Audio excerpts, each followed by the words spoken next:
Bienvenue dans Réflexion de droite, le podcast présenté par les jeunes républicains de Haute-Garonne. L'idée de ce podcast est de revenir sur les critiques qui ont pu être faites à Bruno Retailleau suite aux dégradations qui ont été commises à Paris le soir de la Ligue des Champions. Certains ont estimé que le ministre de l'Intérieur avait une responsabilité dans ce qui s'est passé.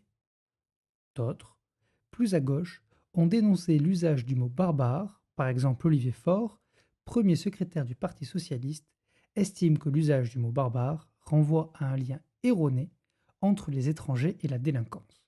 Sans entrer dans le fond de la question sur l'immigration et l'insécurité, qui mériterait des analyses plus longues et complexes, il nous semble que ces deux critiques n'ont pas lieu d'être, et voilà pourquoi. Dans la Rome antique, des penseurs comme Cicéron inventent une distinction très importante, la distinction entre la lex et le ius, en français, la loi et le sentiment de juste. Cette distinction nous permet de voir que les deux critiques n'ont pas lieu d'être. Pour la première critique, relative à la responsabilité du ministre de l'Intérieur quant à la violence effectuée, il faut bien voir que le ministre de l'Intérieur est garant de la loi et non pas du sentiment de juste. En effet, le monopole de la violence légitime de l'État, cher à Max Weber, doit servir à protéger la loi. Le ministre de l'Intérieur est garant du fait que, si une personne commet un acte illégal, cette personne soit déférée devant le juge approprié. Le sentiment du juste, c'est un peu différent. C'est le sentiment qui fait faire un pas en arrière quand on s'apprête à faire le mal. Là où la loi est objective et posée dans des textes, le sentiment de juste est subjectif, il appartient à l'individu. La loi est protégée a posteriori, c'est-à-dire que le travail du ministre de l'Intérieur commence quand elle a été violée. Le sentiment du juste vient a priori, c'est-à-dire avant que soit commis la violence. Le sentiment du juste revient à ressentir un malaise quand on s'apprête à faire le mal. Il est le garant de la connaissance entre le bien et le mal.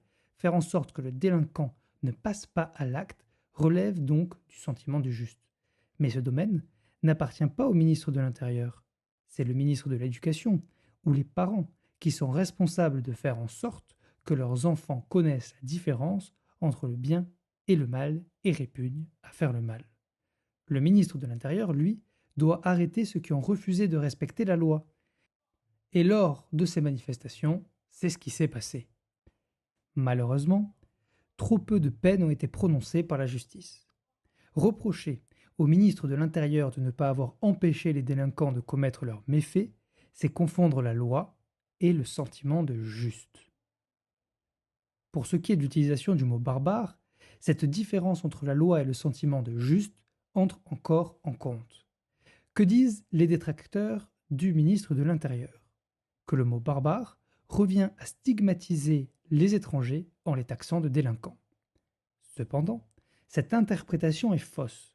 Le barbare est celui qui n'est pas civilisé.